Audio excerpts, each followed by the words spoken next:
Hi guys, I'm gonna read my Ashcan preview of my Kickstarter back comic, The Night Slayers. Here's the cover. As you can see, it's featured our main characters, Carl and Emily, and the villain of the story, which is based on Rumpelstiltskin. Here we have the credits for the first issue. Um, yeah. Dean Manor, Heartland, Illinois.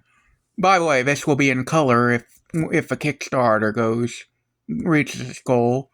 1930s sharp. The Dean family call it a night. Good night, dear. Sleep well, love. Time for bed, Tommy. Tommy? Tommy! Yeah, then, as you can see, the Night Slayers are meeting at the Kelly's Cup Cafe where they lament the fact that they haven't been having anything but hoaxes lately. Then, as you can see, the Emily Niles, one of the Night Slayers, notices a police officer that they don't get along with, and they're frustrated. This is Officer Jonathan Stone. He is a nice guy, but he doesn't believe in the paranormal and is convinced that the Night Slayers are scam artists, so he has in the past tried to shut them down. Now, in a monumental twist, as far as they're concerned, he actually offers an alliance for a case because, as you'll soon see, he needs their help because this woman here, the only witness to a missing child case. But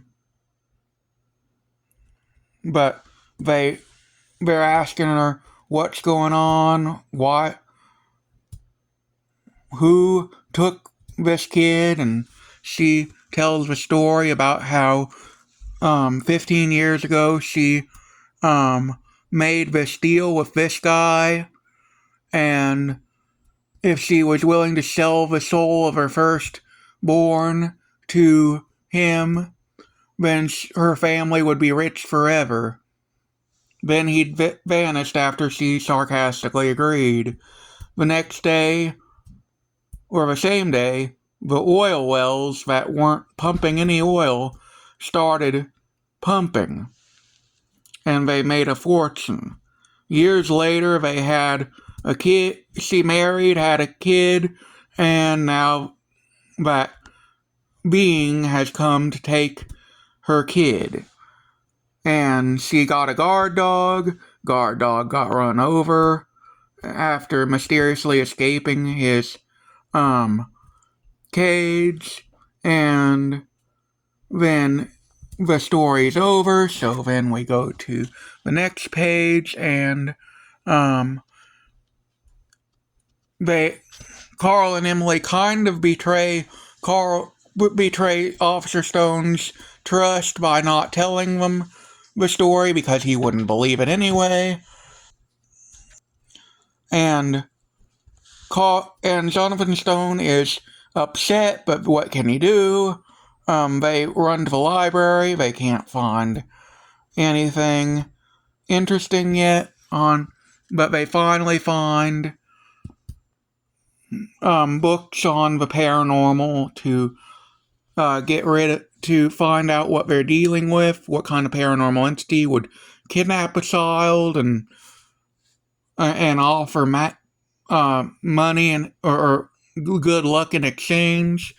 They go on. They get ready to activate Maud, which in this universe is like a ghost detector, but like one of those EMF readers. But in this world, they've invented an even more impressive EMF reader that can detect anything magical, not just necessarily ghosts.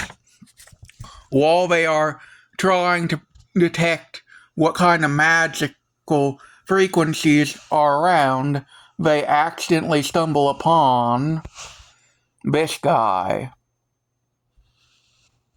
What will happen when they meet him? If you want to know more about this comic, please follow the Night Slayers on Kickstarter or back it today. Thank you. Goodbye.